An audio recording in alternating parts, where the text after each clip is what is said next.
बच्चों, आज हम कक्षा 11 की गणित का अध्याय एक समुच्चय के बारे में अध्ययन करेंगे। समुच्चय बोले तो समुच्चय के बारे में अध्ययन करने वाले समुच्चय होता क्या है।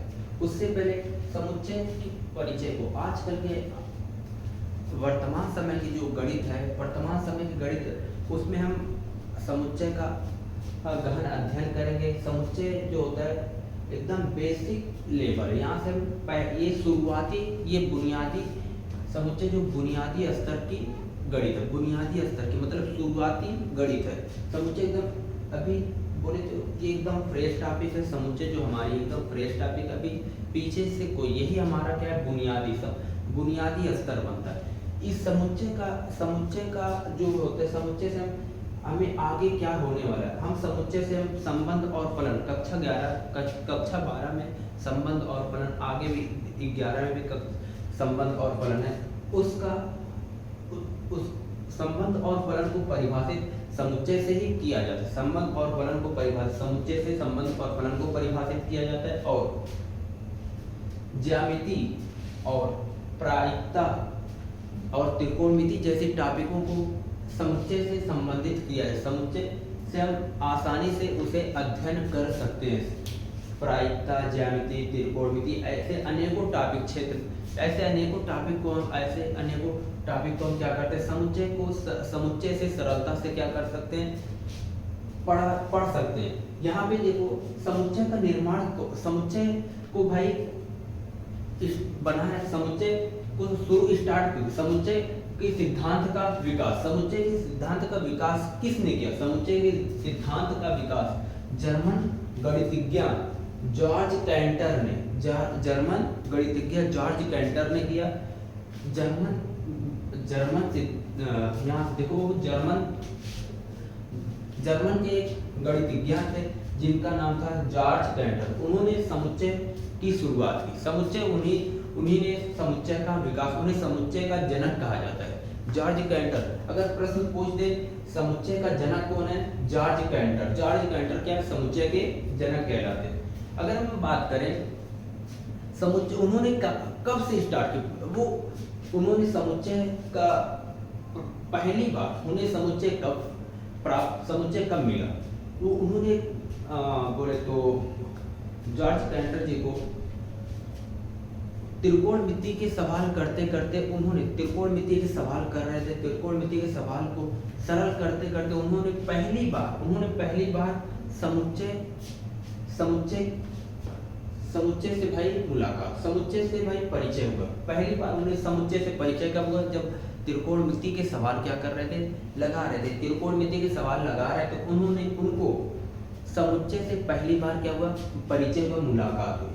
तो ये जॉर्ज कैंटर भाई समुच्चय के जनक कौन है, समुच्चय के जनक कौन है, जर्मन गणितज्ञ जॉर्ज कैंटर। भाई समुच्चय के जनक जर्मन गणितज्ञ जॉर्ज कैंटर है। अब इसके बाद हम समुच्चय को भाई कैसे हम प्रदर्शित करेंगे, समुच्चय और उनका निरूपण। अब इसके बाद हमारा आता है समुच्चय और उनका निरूपण। ये समुच्चय है क्या भाई, और उनका निरूपण क्या, कैसे उसे निरूपित करते हैं। पहले लेते समुच्चय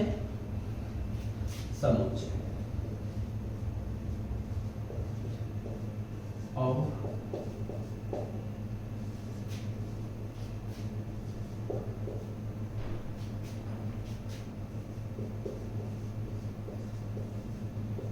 उनका निरूपण, समुच्चय और उनका निरूपण। भाई हम कैसे, समुच्चय होता क्या, पहले यहाँ पे क्या कह रहा है, पहले यहाँ पे कह रहा है कि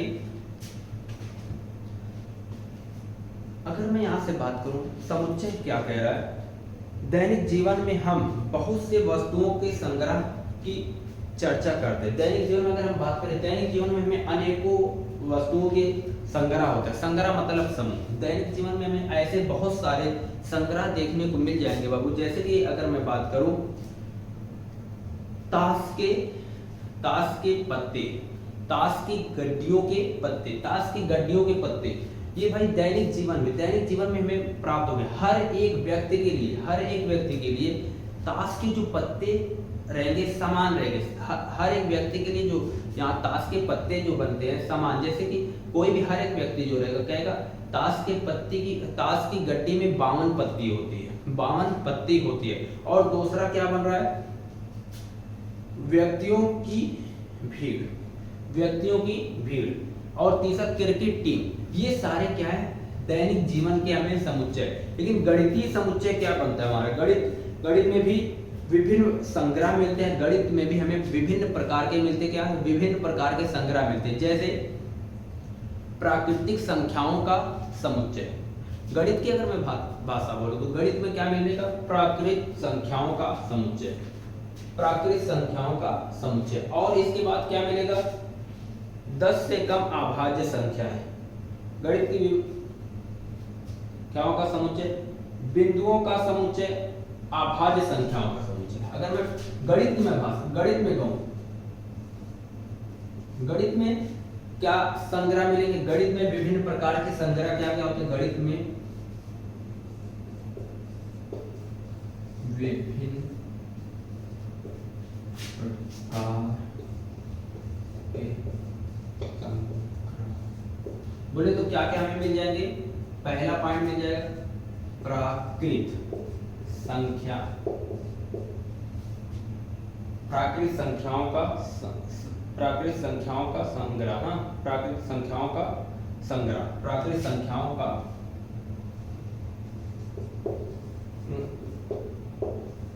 संग्रह। और दूसरा बिंदुओं का संग्रह,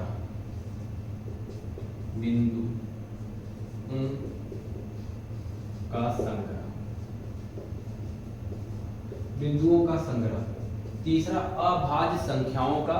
ये सारी गणित की भाषा में, गणित में अनेकों प्रकार के हमें संग्रह मिलते हैं। क्या है, प्राकृतिक संख्या का संग्रह, बिंदुओं का संग्रह और अभाज्य संख्याओं का संग्रह। ये जो जितनी पॉइंट हमें देखने को मिलती है गणित में क्या है, प्राकृतिक संख्याओं का संग्रह, ये एक प्रकार का संग्रह है। बिंदुओं का अनेकों बिंदु होते हैं, बिंदुओं का संग्रह और अभाज्य संख्याओं का संग्रह। जैसे हमें अनेक टॉपिक मिलते हैं। इसके बाद अगर हम संग्रह की बात करें, ये हमें कुछ गणित की भाषा में और हम कुछ और गणित की भाषा में संग्रह लेते हैं। 10 से कम विषम प्राकृतिक संख्याओं का संग्रह, 10 से कम विषम प्राकृतिक संख्याओं का संग्रह। अगर हम यहां से बात करें 10 से कम विषम प्राकृतिक संख्याओं का संग्रह। चौथे की बात करें। इसके बाद अगर हम बात करें अब और कुछ अन्य लेते हैं, कुछ अन्य संग्रह लेते हैं, कुछ अन्य संग्रह को देखते हैं। कुछ संग्रह क्या है, पहला संग्रह मैं कहूं 10 से कम प्राकृतिक संख्या, 10 से कम विषम प्राकृतिक संख्या। क्या है, 10 से कम विषम प्राकृतिक संख्याओं का संग्रह।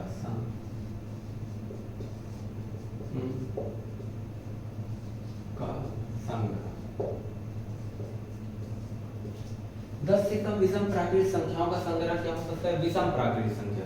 10 से कम विषम प्राकृतिक संख्या, सम नहीं, विषम प्राकृतिक संख्या। अर्थात क्या हो जाएगा, हमें क्या मिलेगा, अर्थात हमें 10 से कम विषम प्राकृतिक संख्या क्या होती है, 10 से कम क्या होगी, 1 कामा 3। ये एक विषम प्राकृतिक संख्या है और 3 क्या है, विषम प्राकृतिक संख्या। 3, 5, 7, 9। ये 10 से कम हमें विषम प्राकृतिक संख्याओं का संग्रह, 10 से कम विषम प्राकृतिक संख्याओं का संग्रह क्या होता है, 1, 3, 5, 7 और 9। ये सारी क्या 10 से कम विषम प्राकृतिक संख्याओं का हमें संग्रह मिलता है। और इसके बाद अगला भारत की नदियां। दूसरा क्या है,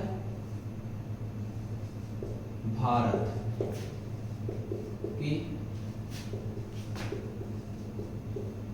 की नदियां। इसके बाद हमें भारत की नदियां मिलती है। क्या कह रहा है, 10 से कम भारत की नदियां हर एक व्यक्ति के लिए, अगर मैं बात करूं हर एक व्यक्ति के लिए बात की जाए, जैसे किसी भी व्यक्ति से पूछ लिया जाए 10 से कम विषम प्राकृतिक संख्याओं का संग्रह क्या होगा, हर एक व्यक्ति के लिए आंसर समान रहेगा। क्या रहेगा? 1 3 5 7 9। अगर किसी भी, अगर हमसे पूछा जाए, तुमसे पूछा जाए और तुम्हारे मित्र से अगर पूछा जाए कि 10 से कम प्राकृतिक संख्याओं का संग्रह क्या रहेगा, वो यही बताएगा विषम प्राकृतिक संख्या 1 बताएगा, 3 बताएगा। भाई प्राकृतिक संख्या क्या होती है? 1 2 3 4 5 6, ये प्राकृतिक संख्या है। तो विषम प्राकृतिक संख्या क्या होगी? 1 3 5 7 9। अब यहाँ से कह रहे हैं भारत की नदियां, भाई हमारे लिए भारत की जितनी नदियां होगी, हमारे लिए जितनी भारत की नदियां रहेगी, हर एक व्यक्ति के लिए भारत की नदियां क्या रहेगी? समान है। जितनी हमारे लिए नदियां रहेगी उतनी हर एक व्यक्ति के लिए नदियां वही समान आएगी। इसमें कोई बोले तो हर किसी व्यक्ति के लिए विचार नहीं बदलने वाले। जब विचार नहीं बदलते उसे हम क्या कहते हैं? अगर व्यक्ति के विचार एक जैसे रहते, हर एक व्यक्ति के लिए उसके प्रति जो अवयव बन रहा उसके प्रति अगर विचार एक जैसे हैं तो हम क्या कहेंगे? वो समुच्चय में गिना जाए। अभी हम समुच्चय को परिभाषित करेंगे। पहले यहाँ से उदाहरण से देख करके हम पहले पैटर्न लेते हैं, फिर इसके बाद क्या कह रहा है? विभिन्न प्रकार की त्रिभुज। क्या कह रहे हैं इसके बाद? विभिन्न प्रकार के त्रिभुज। तीसरा पॉइंट क्या है? विभिन्न प्रकार के त्रिभुज। अब इसकी अगला पॉइंट क्या है? अंग्रेजी वर्णमाला के स्वर। अंग्रेजी वर्णमाला के स्वर क्या कह रहे हैं? अंग्रेजी, अगला अंग्रेजी वर्णमाला के, अंग्रेजी वर्णमाला के स्वर। भाई अंग्रेजी वर्णमाला का स्वर अगर मैं बात करूं, ये भी देखो अंग्रेजी वर्णमाला के स्वर, अंग्रेजी वर्णमाला के, अगर मैं मुझसे पूछा जाए, कोई मुझसे पूछे अंग्रेजी वर्णमाला का स्वर क्या होता है, अर्थात अगर मैं बात करूं, अर्थात क्या होगा? ए ई आई ओ यू। शायद तुम भी यही बताओगे अंग्रेजी वर्णमाला का स्वर क्या होता है? ए ई आई ओ यू। और तुम्हारा मित्र और जो भी हर एक व्यक्ति, तुम्हारी कक्षाएं में जितने बच्चे पढ़ते हैं, अगर उनसे पूछा जाए अंग्रेजी वर्णमाला का स्वर क्या है, वो शायद यही बताएंगे ए ई आई ओ यू। क्या हर एक व्यक्ति के लिए विचार बदल रहे हैं? हर एक व्यक्ति के लिए विचार क्या बदल रहे हैं? नहीं बदलेंगे। जितने व्यक्तियों से पूछा जाएगा हर एक व्यक्ति क्या बताएंगे? हाँ, अंग्रेजी वर्णमाला का स्वर क्या होता है? ए ई आई ओ यू। अभी इसी से बाबू, अगर इसी से आगे हमें क्या मिलने वाला है? इसी से हमें मिलने वाला समुच्चय के अभी जितने पॉइंट लिखवाए जा रहे, उसी से हमें अभी समुच्चय की परिभाषा बनानी, उसी से हमें समुच्चय की क्या बनानी? परिभाषा बनानी। तो ये सारे पॉइंट को क्या करना? ध्यान में रखना। फिर कह रहा है संख्या 210 के अभाज्य गुणनखंड, 210 के अभाज्य गुणनखंड लेना है। संख्या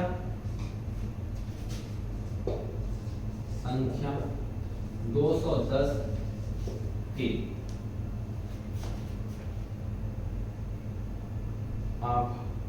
210 के अभाज्य गुणनखंड।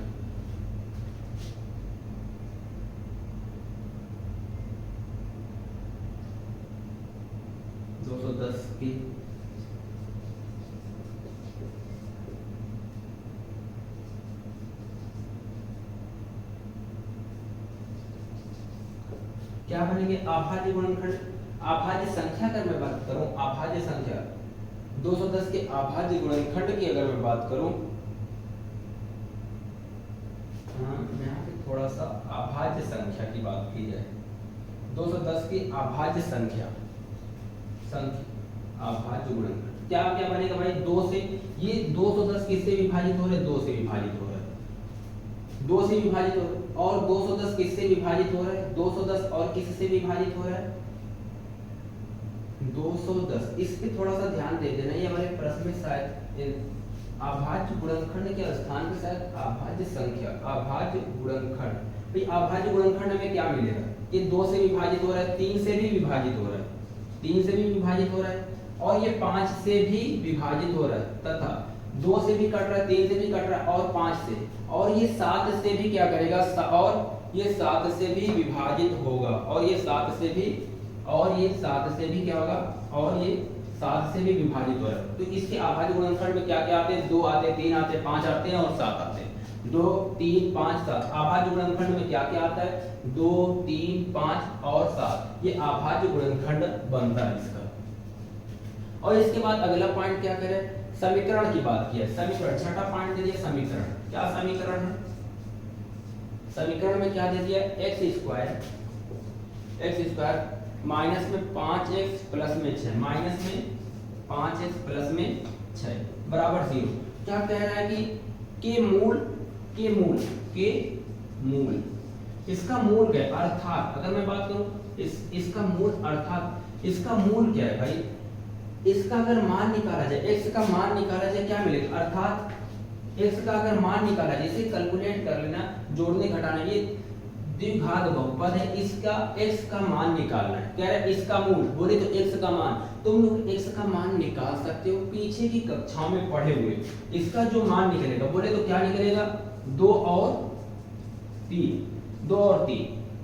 3 है। इसका मूल क्या है, 2 और 3। अगर मैं बात करूं निकालने की, जोड़ने घटाने में -5, गुणा करने में 6, इसे अगर हल करोगे x का मान 2 और 3 प्राप्त होगा। और हर एक व्यक्ति के लिए x का मान क्या मिलेगा, 2 और 3, तुम्हारे लिए, हमारे लिए और हर एक बच्चे के लिए, आपके कक्षा में सभी बालकों और बालिकाओं के लिए x का मान हमें क्या प्राप्त होगा, 2 और 3 प्राप्त होगा। निकाल करके चेक कर सकते हैं, क्या रहेगा, जोड़ने घटाने में 3 और गुणा करने पे, जोड़ने घटाने में 5, गुणा करने पे 6, क्या हो जाएगा, 3x गुणे 3x 2x हो जाएगा कितना, 6। यहाँ से क्या करेंगे, x कॉमन ले लेंगे, ये बनेगा क्या हमें, एक कम, ये हो जाएगा s माइनस 3 और s माइनस 2, ये हमारा यही प्राप्त होगा। s का मान क्या हो जाएगा, s का मान एक बार क्या मिलेगा, 3 मिलेगा, और s का मान एक बार 2 प्राप्त होगा। तो हर एक व्यक्ति के लिए इस समीकरण का मूल क्या मिल रहा है, x का मान 2 और 3 मिल रहा है। इससे हमें क्या समझ में आ रहा है, इससे अर्थ क्या निकल रहा है, इससे हमें क्या अर्थ मिल रहा है। सभी व्यक्ति के लिए मैं सिर्फ इस समुच्चय को परिभाषित करने के लिए क्या कर रहा हूँ, ये सारे कुछ संग्रह को क्या किया, व्यवस्थित किया, कुछ संग्रह इस प्रकार से मैं व्यवस्थित किया। संग्रह सिर्फ अभी हम सीख रहे हैं, ये सारे संग्रह मिले हुए। और अब हम क्या करते हैं, अब अब संग्रह जो मिल चुका उससे हम समुच्चय को लेकर के चलते हैं। इसके बाद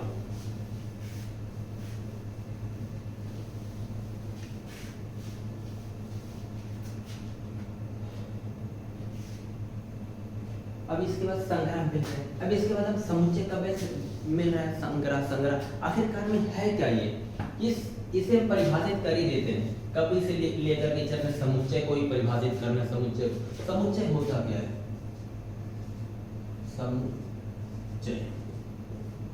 समुच्चय है क्या, समुच्चय की अगर मैं बात करूं, समुच्चय कह रहा है वस्तुओं का वह संग्रह, वस्तु सभी व्यक्ति के लिए किसी भी वस्तु का संग्रह क्या हो, समान, वस्तुओं का संग्रह क्या होना, समान होना, कह रहे समुच्चय।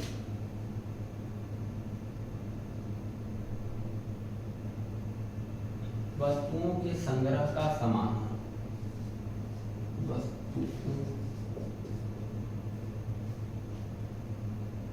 वस्तुओं के सुपरिभाषित संग्रह को हम क्या कहते हैं, वस्तुओं के सुपरिभाषित संग्रह को क्या कहते हैं, समुच्चय।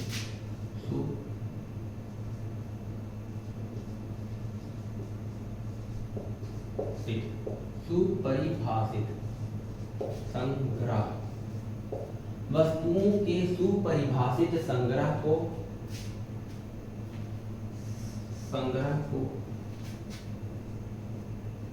समुच्चय बोले तो सेट्स कहते हैं।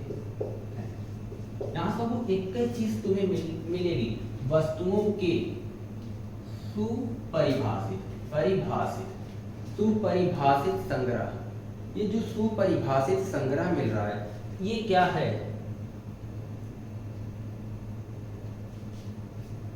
सुपरिभाषित संग्रह सबसे मेन यही है, इस समुच्चय में सबसे मेन पॉइंट जो यही है, सुपरिभाषित संग्रह। सुपरिभाषित संग्रह होता क्या है बाबू? सुपरिभाषित का अर्थ क्या बनता है? सुपरिभाषित अर्थ का अर्थ क्या बनता है?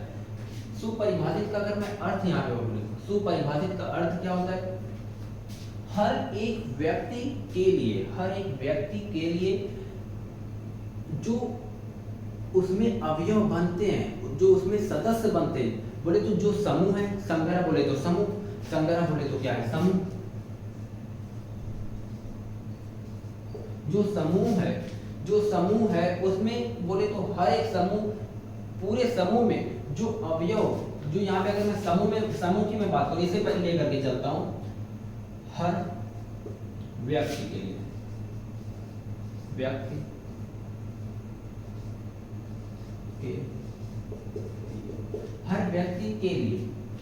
हर व्यक्ति के लिए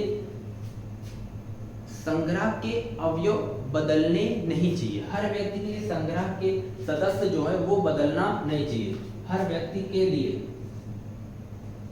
समूह या संग्रह लिखते हैं, संग्रह बोले तो समूह लिख लेते हैं, संग्रह बोले तो समूह।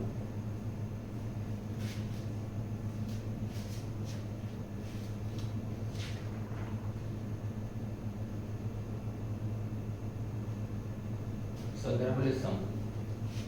हर व्यक्तियों के लिए संग्रह की प्रत्येक अवयव, हर व्यक्तियों के लिए संग्रह के प्रत्येक अवयव समान होने चाहिए। प्रत्येक हर व्यक्तियों के लिए संग्रह के सभी अवयव बोलो या सदस्य बोलो, या बोले तो और इसे चीज और से कहते हैं, और एक चीज से कहते हैं, अवयव को कह दो, सदस्य कह दो, अवयव, सभी अवयव या सदस्य समान होनी चाहिए, समान होने चाहिए। अगर यहाँ से मैं बात करूँ सिर्फ ये सुपरिभाषित का, तो वस्तुओं के सुपरिभाषित संग्रह को क्या कहते हैं? समुच्चय कहते हैं। तो सुपरिभाषित का क्या अर्थ होता है? मतलब हम कोई संग्रह लिए, कोई समूह की बात करते, जैसे हम अगर बात करें 10 से कम प्राकृतिक संख्या, अगर मैं तुमसे पूछूं, तुम्हारे मित्र से पूछूं 10 से कम प्राकृतिक संख्या क्या होती है, वो यही बताएगा 1 2 3 4 5 6 7 8 9। तो ये जो संग्रह है 10 से कम प्राकृतिक संख्या हर एक व्यक्ति के लिए समान रहेगी कि नहीं? हर एक व्यक्ति के लिए क्या रहेगी? समान रहेगी। बोले तो 1 से लेकर के वो 9 तक गिन दिया, प्राकृतिक संख्या का समुच्चय संग्रह हो जाए, वो संग्रह जो समान हुआ कि नहीं? अगर यही कोई चीज अगर कह दिया जाए, भारत की 5 प्रसिद्ध नदियां का नाम बताओ, भारत की 5 प्रसिद्ध नदियां का नाम, तो हर एक व्यक्ति के लिए क्या रहेगी? हर एक व्यक्ति के लिए बाबू ये 5 प्रसिद्ध नदियां अलग अलग हो सकती, कोई गंगा, कोई यमुना, भाई सब हर एक व्यक्ति क्या करेगा? अलग अलग से उसे गिनाएगा, गंगा यमुना, भाई अनेकों प्रकार से ये गिनाएगा। और वही चीज अगर मैं बात करूं कोई अगर दूसरा, तो यहाँ पे बाबू हर एक व्यक्ति के लिए अगर संग्रह या समूह की अवयव 5 यहाँ पे बोला, 5 नदियों का नाम कहा ना, ये जो 5 नदियां का जो नाम लिखेंगे वही अपना सदस्य बनेगा, अवयव बनेगा। हाँ, और अभी मैं 10 से कम प्राकृतिक संख्या बोला ना, 10 से कम प्राकृतिक संख्या क्या रही?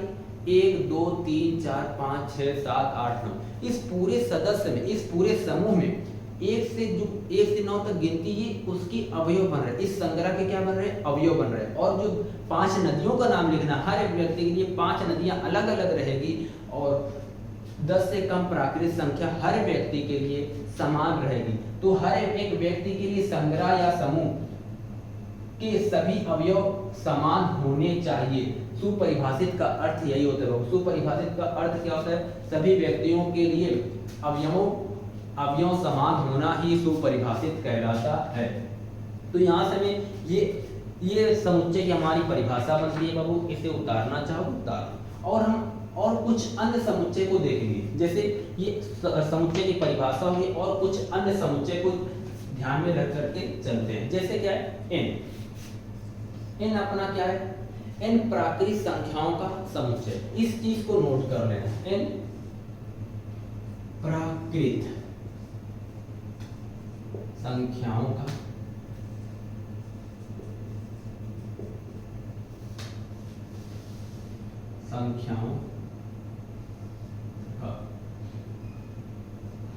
समुच्चय। और मैं यहां से n हो गया और z हो गया, z तुम्हारा बनता है पूर्णांक का समुच्चय, पूर्णांक का समुच्चय। और यहां से क्यों अगर तुम्हारा बन जाएगा वो क्यों, देखो जब n रहेगा तो वो अगर n है, n जो है प्राकृतिक संख्याओं का समुच्चय बनती है, n नेचुरल, प्राकृतिक संख्याओं का समुच्चय n होता है। और पूर्णांक का समुच्चय क्या होता है? z। पूर्णांक का समुच्चय हम z से दिखाते हैं। और परिमेय संख्या दे दिया, क्या दे दिया? परिमेय संख्याओं का समुच्चय, तो उसे हम क्या लिखेंगे? क्यों से परिमेय संख्याओं का समुच्चय क्या रहेगा? संख्याओं का समुच्चय। और यहीं पे अगर r लिख दिया जाए, ये r जो होता है वास्तविक संख्याओं का, r क्या होता है? रियल नंबर, वास्तविक संख्याओं का समुच्चय, ये हो जाएगा वास्तविक संख्या।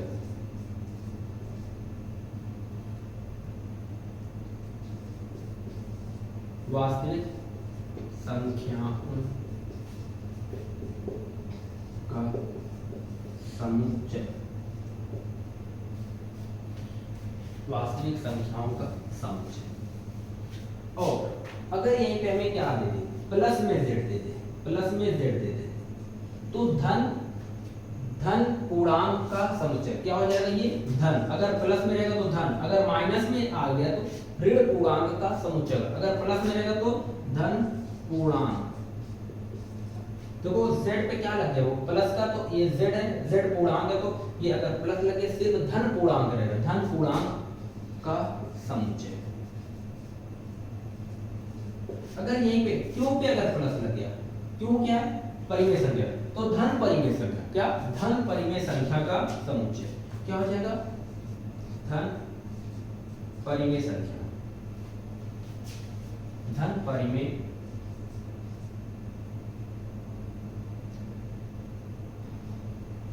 संख्या का समुच्चय।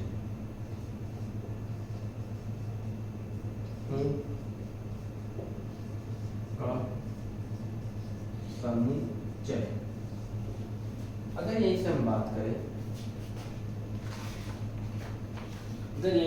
करें, क्या है?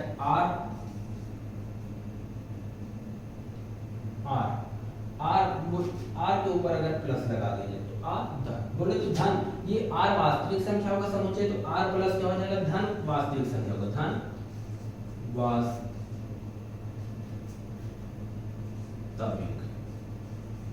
वास्तविक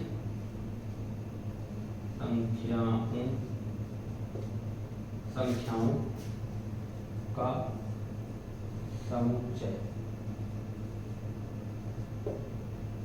वास्तविक संख्याओं का समुच्चय। ये बाबू इतनी चीजें को नोट कर लेना। ये क्या है? धन, अगर n रहेगा तो n सिर्फ प्राकृतिक संख्याओं का समुच्चय, z आ गया तो पूर्णांक का समुच्चय, अगर q आ गया परिमेय संख्याओं का समुच्चय, और r वास्तविक संख्याओं का समुच्चय, धन पूर्णांक आ गया तो धन पूर्णांक समुच्चय, धन पूर्णांक का समुच्चय।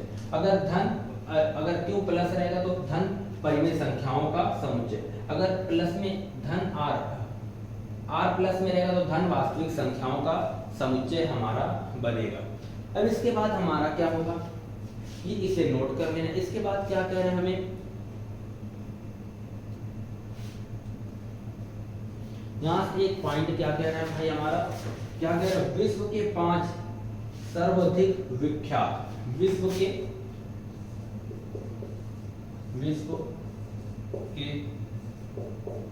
5 क्या है?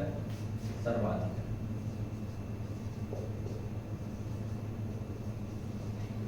सर्वाधिक क्या है? सर्वाधिक विख्यात, विख्यात विख्यात गणितज्ञों का संग्रह, गणित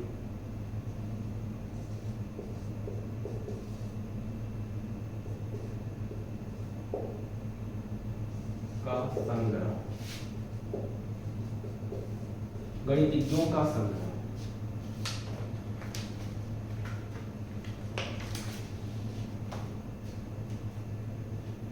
अगर बाबू यहाँ से बात कीजिए, एक उदाहरण ये कह रहा है विश्व के 5 सर्वाधिक विख्यात, मतलब सबसे अधिक प्रसिद्ध, विश्व के 5 सबसे अधिक प्रसिद्ध, सर्वाधिक विख्यात प्रसिद्ध गणितज्ञ, भाई मैथमेटिशियन, अगर गणित के जानने वाले जो विश्व के 5 सबसे, भाई सब लोग क्या बताएंगे, 5 सबसे अधिक विख्यात, सर्वाधिक विख्यात गणितज्ञों का संग्रह। हर एक व्यक्ति के लिए बाबू, हर एक व्यक्ति के लिए 5 सर्वाधिक विख्यात गणितज्ञ अलग अलग हो सकते हैं। जैसे तुम जो सोचते हो, तुम अपने क्षेत्र में, अगर मैं बात करूं, तुम अपने क्षेत्र में किसी को देखते हो, कहोगे ये गणित ये बहुत तेज है।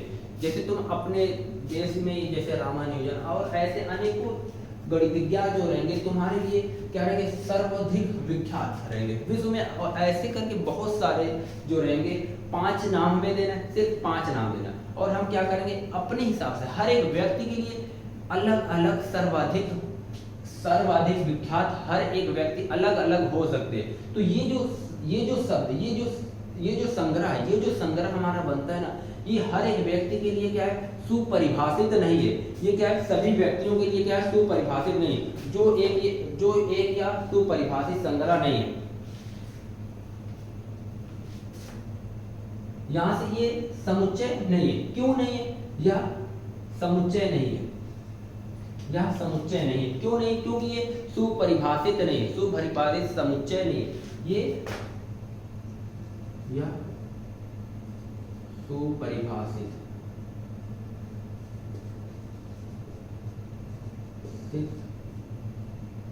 सुपरिभाषित संग्रह नहीं, भाई ये समुच्चय नहीं हो सकता, ये समुच्चय नहीं हो सकता, क्योंकि ये संग्रह सुपरिभाषित नहीं, सुपरिभाषित समुच्चय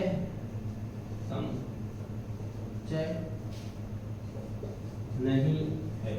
भाई ये जो तुम्हारा समुच्चय जो सुपरिभाषित नहीं, जब ये सुपरिभाषित ही नहीं रहेगा, तो इस संग्रह की अगर मैं बात करूँ, या क्या ये संग्रह क्या है, सुपरिभाषित है, ये संग्रह ही सुपरिभाषित नहीं है, तो क्या ये भाई समुच्चय रहेगा? समुच्चय नहीं रहेगा। भाई हर एक व्यक्ति के लिए सर्वोपरि अलग अलग हो सकते हैं।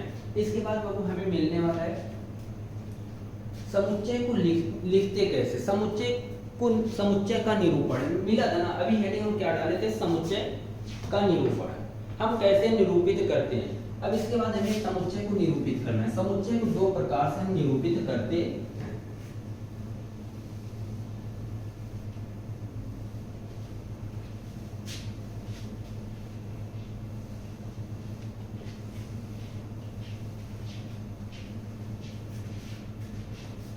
हमें इसके बाद मिलने वाले समुच्चय का निरूपण। समुच्चय को निरूपित कैसे करते हैं?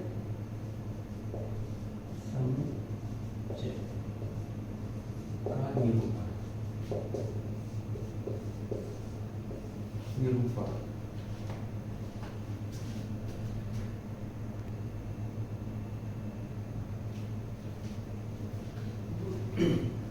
समुच्चय का निरूपण। उस समुच्चय के निरूपण में हम क्या देखेंगे? समुच्चय के निरूपण में पहली चीज हम देखेंगे, पहले एक चीज नोट करेंगे। समुच्चय के निरूपण से पहले अगर मैं बात करूं, समुच्चय के निरूपण से पहले क्या रहता है? 2 चीजें हमें ध्यान में रखनी रहती है, 2 पॉइंट। मैं 2 पॉइंट यहाँ पे लिखता हूँ। जो समुच्चय के निरूपण हम करते हैं ना, उसमें क्या रहता है? समुच्चय को हम समुच्चय का मानो कोई समुच्चय ले रहे हैं, उसका कुछ ना कुछ हमें नाम देना होगा। तो हम समुच्चय के नाम को हम अंग्रेजी के बड़े अक्षर से लिखते हैं। समुच्चय को हम अंग्रेजी के बड़े अक्षर से लिखते हैं। और बाबू दूसरी पॉइंट, समुच्चय को हम खुद अंग्रेजी के बड़े अक्षर से लिखते हैं। और दूसरी चीज क्या रहेगी, समुच्चय की समुच्चय के अवयवों को अंग्रेजी के हम छोटे अक्षर से लिखेंगे। अभी हम समुच्चय के दो रूप होते हैं, उन दोनों रूप में हम दिखाएंगे। जैसे क्या है, एक रूप होता है समुच्चय के निरूपण का दो रूप होता है। वो रूप क्या है, पहला रूप क्या है, रोस्टर रूप। पहला क्या है, रोस्टर रूप। दूसरा क्या होता है, समुच्चय निर्माण विधि। समुच्चय निर्माण विधि या समुच्चय निर्माण रूप विधि। समुच्चय निर्माण विधि का यह रोस्टर रूप क्या होता है, मानो कोई समुच्चय को हम किससे लिखते हैं, खुद समुच्चय को हम बड़े अक्षर से लिखा जाता है। अंग्रेजी के बड़े अक्षर से क्या, बड़े लेटर से लिखा जाता है, कैपिटल लेटर से लिखा जाता है। अब रोस्टर रूप क्या होता है बाबू, रोस्टर रूप को पहले समझते हैं। एक काम करते हैं, दो रूप है जो उन दोनों को यहाँ अलग अलग दो रूप होते, एक तो ये और एक तो ये। समुच्चय निर्माण, जैसे यहाँ क्या समुच्चय, दूसरा क्या है समुच्चय निर्माण विधि को यह रूप। रोस्टर रूप में हमें क्या देखने को मिलेगा, रोस्टर रूप को बाबू हम पहले कोई समुच्चय कोई ले रहे हैं, और अभी कहा गया था समुच्चय को अंग्रेजी के बड़े अक्षर से लिखा जाता है, और दूसरी चीज बड़े अक्षर से लिखते हैं, और उसके जो अवयव होते हैं उसे अंग्रेजी के छोटे अक्षर से लिखते हैं। मान लो कोई समुच्चय है, मान लो तुम्हारे पास कोई समुच्चय है, कह दिया 10 से कम प्राकृत संख्या का संग्रह। 10 से कम, प्रश्न है 10 से कम प्राकृत संख्या का संग्रह। ये पहला पॉइंट हम लेते हैं, इसमें समझने के लिए उदाहरण देते हैं। उदाहरण क्या है भाई, 10 से कम रोस्टर रूप में समझने के नजरिए से 10 से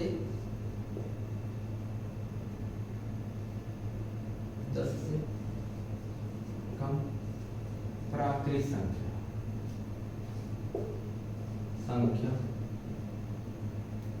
का संग्रह।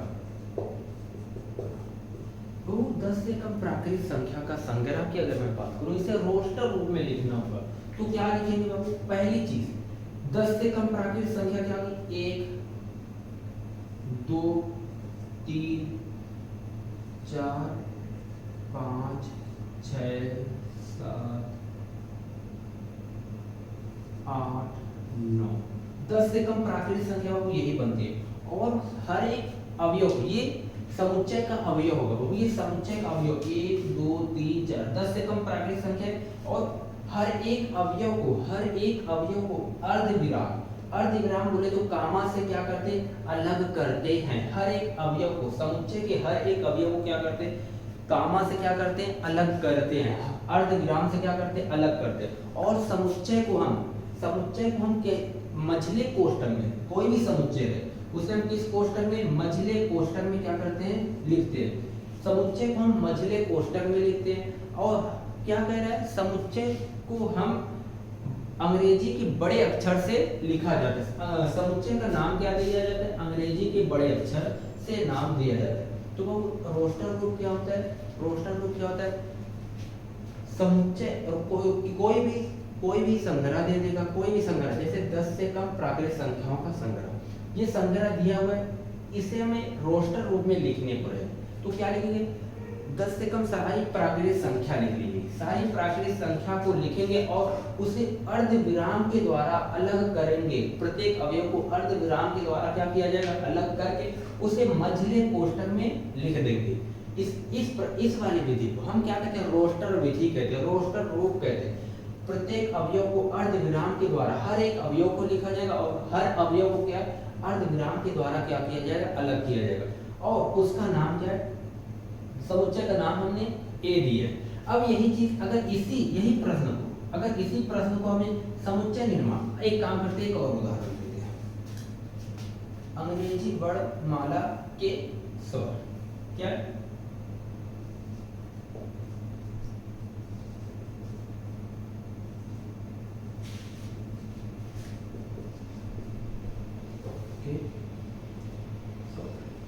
अगर मैं बात करूं अंग्रेजी वर्णमाला के स्वर क्या होते हैं, अगर तुमसे पूछा जाए अंग्रेजी वर्णमाला के स्वर, मुझसे और किसी और बच्चे से और दुनिया के किसी कोने में रहने वाले व्यक्ति से अगर पूछ लिया जाए अंग्रेजी वर्णमाला के स्वर क्या होते हैं, वो यही बताएगा शायद ए ई आई ओ यू। तो हर एक व्यक्ति के लिए संग्रह क्या होगा? संग्रह समान रहेगा। संग्रह का प्रत्येक अवयव क्या रहेगा बाबू? समान रहेगा। और रोस्टर रूप में लिखने के लिए क्या करते हैं? हर एक अवयव को अर्धविराम से अलग करेंगे और उसे क्या करेंगे? मझले कोष्ठक में लिखते हैं। इसका नाम हमने दे दिया बी। तो अंग्रेजी वर्णमाला के स्वर क्या हुए? उसे रोस्टर रूप में लिखना था। इस प्रकार से ए ई आई ओ यू इसका स्वर होता है और उसे क्या करेंगे? अर्धविराम से लिख करके मझले कोष्ठक में दर्शा देंगे। अब इसे अगर समुच्चय निर्माण रूप में लिखना होगा, इसे अगर हमें 10 से कम प्राकृतिक संख्याओं को अगर हमें समुच्चय निर्माण रूप में नाम रहे, लेकिन इसके लिखने का पैटर्न कुछ इस प्रकार से, इससे हम कुछ मान लेंगे। इस पूरी संख्या जो दिया है ना, पूरी जो 10 से कम प्राकृतिक संख्या है ना, उसे हम क्या करेंगे? x करके कुछ मान लेंगे और यहाँ पे लिखेंगे सच दैट, या इस प्रकार, इसे हम सच दैट और हिंदी में इस प्रकार। अब x इस प्रकार है, x इस प्रकार, x 10 से कम प्राकृतिक संख्या, 10 से कम प्राकृतिक संख्या है। क्या है? 10 से कम प्राकृतिक संख्या, 10 से इस प्रकार है, x 10 से कम प्राकृतिक, 10 से कम प्राकृत संख्या, या इसे इस प्रकार से भी लिखा जा सकता है, या इसे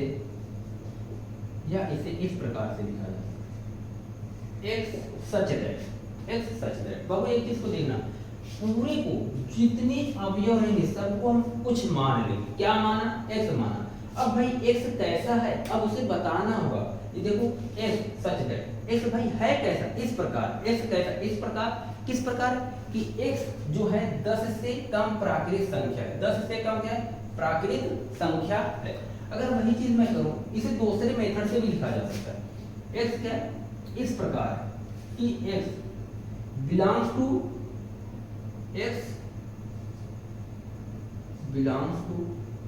तो एक सिंपल में भूल गया समझाने को, ये जो इप्साइलन है, इसे हम क्या कहते हैं? इप्साइलन। ये इप्साइलन होता है बाबू, इसका बहुत बड़ा रोल, इसका नाम इप्साइलन गिरिबास। अगर मैं बात करूं, इसे हम कहते हैं बिला। अगर यहाँ से इसे इसका उस अवयव समुच्चय की सदस्यता को अगर बोले तो ये बाबू, इसका हम यूज क्या करते हैं? इसका यूज कहाँ पे करते हैं? जैसे कोई अवयव अगर किसी समुच्चय में है, अगर हम कहते हैं, जैसे अगर समझाने के लिए मान लो कि a कोई अवयव है और समुच्चय a में है। अगर कोई अवयव समुच्चय a में है तो हम उसे किस प्रकार से लिखते हैं? a belongs to a। a इसका अवयव है, a इसका क्या है? सदस्य है। a समुच्चय a का क्या है? सदस्य है। Belongs to a belongs to a मतलब क्या बाबू? a इसका सदस्य है। मान लो बाबू ना b जो है समुच्चय a का सदस्य नहीं है। अगर b जो है समुच्चय a का सदस्य नहीं, उसे किस प्रकार से लिखेंगे? b अगर समुच्चय a का सदस्य नहीं रहेगा तो हम क्या लिखेंगे? b does not belong to, b इसका सदस्य नहीं है। समुच्चय a का क्या है? सदस्य नहीं। इस b जो है, b अवयव जो b है समुच्चय a का क्या बाबू? सदस्य नहीं। जो इसके जो समुच्चय के सदस्य तो रहेंगे, जो समुच्चय के सदस्य, अगर मान लो c जो है इस समुच्चय का सदस्य है, अगर c अवयव c इस समुच्चय का सदस्य है तो इसे क्या लिखेंगे? c belongs to a। और अगर मान लो d इसका सदस्य नहीं है तो इसे क्या लिखेंगे? D does not belongs to A, D does not belongs to A, ये सदस्यता को दर्शाता है बाबू। हाँ, इसे इफ साइलेंट कहते हैं। तो हम यहाँ पे लिखेंगे बाबू, थोड़ा सा ध्यान देना, S किससे बिलोंग कर रहा है? S जो है, S जो किससे बिलोंग कर रहा है? प्राकृत संख्या से। ये प्राकृत संख्या ना, X belongs to A, X belongs to A। और भाई कैसा है? और पूरी प्राकृत संख्या कह रहा है, और जो किससे छोटा है? 10 से, जो प्राकृत संख्या 10 से क्या है? 10 से छोटा है, प्राकृत संख्या है। और क्या है? x का मान 10 से छोटा है, पूरी प्राकृत, तो 10 से छोटा x का मान, भाई बाबू x प्राकृत संख्या 1 से स्टार्ट होती है। कह रहा है ये कहां तक जाएगा? 10 तक जाएगा, 10 से कम होना चाहिए। अगर इसे हमें लिखना होगा, इसे क्या लिखना होगा? इसे अगर इस बारे में लिखना होगा तो क्या लिखेंगे? समुच्चय बी। क्या है? बी को हम क्या मानेंगे? कुछ मान सकते हैं, एक्स वाई जेड, कुछ हम वाई मानेंगे, कह रहे वाई। समुच्चय इस पूरे अवयव को क्या मान लिया गया बाबू? ए ई आई ओ यू को क्या मान लिया गया? वाई। अब बताना होगा वाई किस प्रकार, वाई है कैसा? वाई को बताना होगा हमें ना कि वाई कैसा है। तो क्या लिखेंगे? वाई इस प्रकार है। वाई अंग्रेजी वर्णमाला का स्वर है। लिखेंगे क्या? ये ए ई आई ओ यू क्या लिख रहा है? अंग्रेजी वर्णमाला के क्या है? स्वर है ना। तो यहाँ पे लिखेंगे अंग्रेजी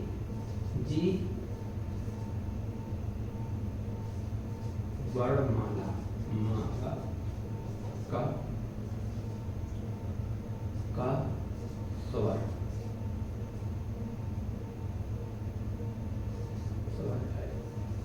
भाई वाई क्या है? वाई को भाई वाई हम पूरे को क्या किए? वाई मान ली। और वाई कैसा है? वाई को बताना होगा। वाई इस प्रकार है। वाई अंग्रेजी वर्णमाला का क्या है? स्वर है। वाई इस प्रकार है, वाई इस प्रकार है कि वाई अंग्रेजी वर्णमाला का क्या है? स्वर है। तो वो औरों को उदाहरण दिया जाए, एक उदाहरण और देते हैं।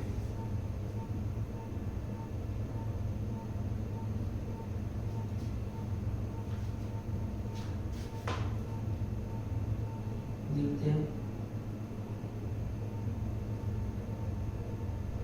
10 से कम अभाज्य संख्याओं का संग्रह। देखते हैं 10 से कम अभाज्य संख्याओं का संग्रह। भाई क्या बनेगा? इसे समुच्चय क्या मान ले? इसे समुच्चय डी मान ले, कुछ भी मान सकते हैं, समुच्चय डी मान। अभाज्य संख्याओं का संग्रह क्या है? 10 से कम अभाज्य संख्या क्या हमें मिलेगी? 10 से कम अभाज्य संख्या में क्या मिलेगी? अभाज्य जो स्वयं से कटे और 1 से कटे। 10 से कम अभाज्य संख्या क्या है? सबसे छोटी अभाज्य संख्या होती है क्या? 2 होती है। फिर उसके बाद क्या होती है? 3 होती है। एक अभाज्य संख्या नहीं होती, 2 होती है, 3 होती है। 3 के बाद हमें अभाज्य संख्या क्या मिलती है? 5। 5 के बाद क्या मिलती है हमें? 7 मिलती है। 5 के बाद 7 प्राप्त होती है। 7 के बाद अभाज्य संख्या क्या होती है? 7 के बाद अभाज्य संख्या 9। कहा क्या है? 10 से कम अभाज्य संख्या क्या मिली? 2 3 5 7 9। 10 से कम अभाज्य संख्या क्या है बाबू? 2, 3, देखो रोस्टर रूप कर रहे बाबू। इसे अर्ध, हर एक अवयव को अर्ध विराम लगा करके अलग करेंगे। फिर उसके बाद क्या करेंगे? मझला कोष्टक लगा देंगे और इसका अंग्रेजी के बड़े अक्षर से नाम दिया जाएगा। अगर इसे हमें समुच्चय निर्माण रूप में लिखना हो, अगर इसे हमें समुच्चय निर्माण रूप में लिखना हो तो क्या करेंगे बाबू? क्या लिखेंगे? इसी कुछ पूरे सदस्य को कुछ ना कुछ मान लेंगे। माना z मान लिया भाई। z पूरे को यहाँ से लेकर 2 3 5 7 9 को क्या मान ली? z माना। और z को हमें बताना होगा z आखिरकार में है कैसा? z इस प्रकार, z क्या है? 10 से कम अभाज्य संख्या है। क्या है? 10 से कम, 10 क्या है? 10 z क्या है? 10 से कम। z भाई है क्या? z 10 से कम अभाज्य संख्या है, इसे हमें दर्शाना होगा। चलिए बाबू अब अगली क्लास में हम इसके बाद कंटिन्यू करेंगे। आज के लिए इतना ही। हाँ।